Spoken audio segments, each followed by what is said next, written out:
നിയമസഭയിൽ Anoop Jacob MLA കടുത്ത വിമർശനം ഉയർത്തിയ പശ്ചാത്തലത്തിൽ മുഖ്യമന്ത്രി പിണറായി വിജയൻ ഇപ്പോൾ മറുപടി പറയുകയാണ്. തത്സമയം അടിസ്ഥാനം എന്താണ്? നമ്മുടെ ജനാധിപത്യ വ്യവസ്ഥയിൽ അവിശ്വാസ പ്രമേയം കൊണ്ടുവരുമ്പോൾ ആ നിലവിലുള്ള ഭരണ വിഭാഗത്തിനെതിരെയുള്ള അവിശ്വാസം രേഖപ്പെടുത്താനാണ്. ആ അവിശ്വാസം രേഖപ്പെടുത്താൻ അവകാശം എപ്പോഴും അവിടുത്തെ പ്രതിപക്ഷത്തിനുണ്ട്, ഏത് പ്രതിപക്ഷത്തിനുമുണ്ട്. അങ്ങനൊരു അവിശ്വാസ പ്രമേയം ചർച്ച ചെയ്യുമ്പോൾ സ്വാഭാവികമായി അതിൻ്റെ ജനാധിപത്യപരമായ നടപടിക്രമങ്ങളൊക്കെ പാലിച്ചു പോകണം. സർ, എവിടത്തേക്കാണ് വാദം പോകുന്നത്? ഒരു 25 വർഷത്തിൻ്റെ കാര്യം പറഞ്ഞുകൊണ്ടിരുന്നല്ലോ.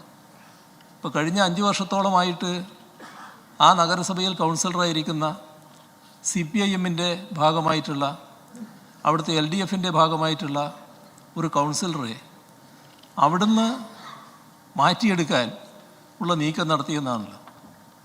സർ, ഇവിടെ രാഷ്ട്രീയമായി അഭിപ്രായമുള്ളത് ചില ഘട്ടത്തിൽ മാറിയെന്ന് വരാം. ആർക്കും അതിന് തടുക്കാൻ കഴിയില്ല. ചില ഘട്ടത്തിൽ ചിലർ ഏതൊരു പാർട്ടിയിൽ നിന്നും മാറിപ്പോയി എന്ന് വരും. അത് UDF-ൻ്റെ ഭാഗമായാലും LDF-ൻ്റെ ഭാഗമായാലും, ഇനി UDF-ലെ ഘടകകക്ഷികളായാലും LDF-ലെ ഘടകകക്ഷികളായാലും ചിലപ്പോൾ അങ്ങനെ സംഭവിച്ചേക്കാം. സർ, അങ്ങനെ സംഭവിച്ചാൽ എന്താ ചെയ്യേണ്ടത്?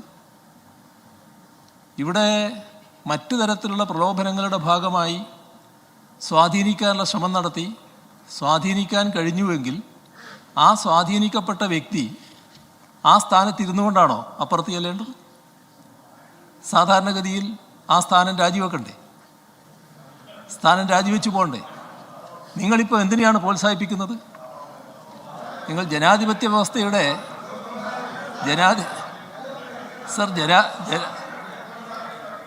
ജനാധിപത്യ വ്യവസ്ഥയുടെ കാതലായ കാര്യങ്ങളാണല്ലോ പറഞ്ഞുകൊണ്ടിരിക്കുന്നത്.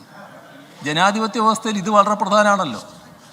നിങ്ങളൊരു പാർട്ടിയുടെ ഭാഗമായി നിൽക്കുക, നമ്മുടെ നാട്ടിൽ മുന്നണിയുടെ ഭാഗമായി നിൽക്കുക.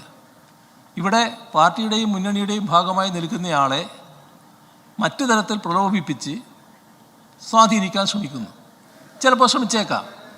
അങ്ങനെ ശ്രമം വിജയിച്ചു കഴിഞ്ഞാൽ ആ കാലുമാറ്റത്തെ അതേ രീതിയിൽ അംഗീകരിച്ചു കൊടുക്കലാണോ? അതാണോ ചെയ്യേണ്ടത്? ബഹുമാനപ്പെട്ട അംഗം അത്തരമൊരു വാദം ഉന്നയിക്കുമ്പോൾ കോൺഗ്രസ് എന്നൊരു പാർട്ടിയുടെ നേതൃത്വത്തിലാണല്ലോ UDF പ്രവർത്തിക്കുന്നത്. കോൺഗ്രസ്സിന് ഇത് അംഗീകരിക്കാൻ കഴിയും?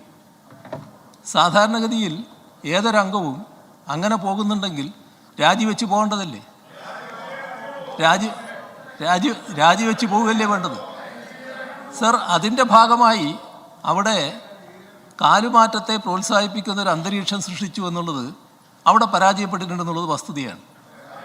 ഇവിടെ കാണേണ്ട കാര്യം, നമ്മുടെ സംസ്ഥാനത്ത് ഒരു തരത്തിലുള്ള ക്രമസമാധാന പ്രശ്നവും ഉണ്ടാക്കണമെന്ന് സാധാരണഗതിയിൽ നമ്മളാരും ആഗ്രഹിക്കുന്നില്ല. അത്തരം പ്രശ്നങ്ങൾ ഉണ്ടാകുമ്പോൾ ശക്തമായ നടപടികൾ പോലീസ് സ്വീകരിക്കുകയും ചെയ്യും. ഇവിടെ ഉണ്ടായ പ്രശ്നങ്ങളിൽ ജനാധിപത്യത്തിന് നിരക്കാത്ത കാലുമാറ്റത്തിൻ്റെ പ്രോത്സാഹനം വന്നു എന്നുള്ളതാണ് ഏറ്റവും ഗൗരവമായി കാണേണ്ടത്. അത് നമ്മുടെ ജനാധിപത്യത്തെ ശക്തിപ്പെടുത്തുന്ന ഒരു പ്രവണതയല്ല എന്നുള്ളത് അംഗീകരിക്കാൻ സാധിക്കണം.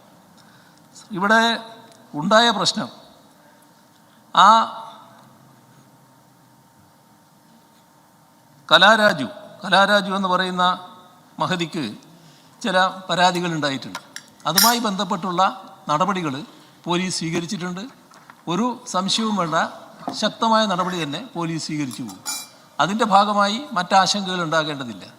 ഇവിടെ എതിരായി കേസ് വന്നു എന്ന് പറയുന്നത് അത് കള്ളക്കേസും മറ്റതെല്ലാം ശരിയായ കേസും എന്നാണ് ബഹുമാനപ്പെട്ട അംഗം പറയുന്നത്. ഏതായാലും ബഹുമാനപ്പെട്ട അംഗം തന്നെ പറഞ്ഞു, വഴി മുടക്കലല്ല, ഞാൻ അവിടെ കുത്തിയിരുന്നിട്ടുണ്ട്, മറ്റാളുകളും ഉണ്ടായിരുന്നു, പിന്നെ മറ്റാളുകളും വന്നു ചേർന്നു എന്നൊക്കെ പറഞ്ഞിട്ടുണ്ട്. ഏതായാലും അത്തരം കാര്യങ്ങളിൽ സ്വാഭാവികമായ നിയമ നടപടികൾ സ്വീകരിച്ചു പോകട്ടെ.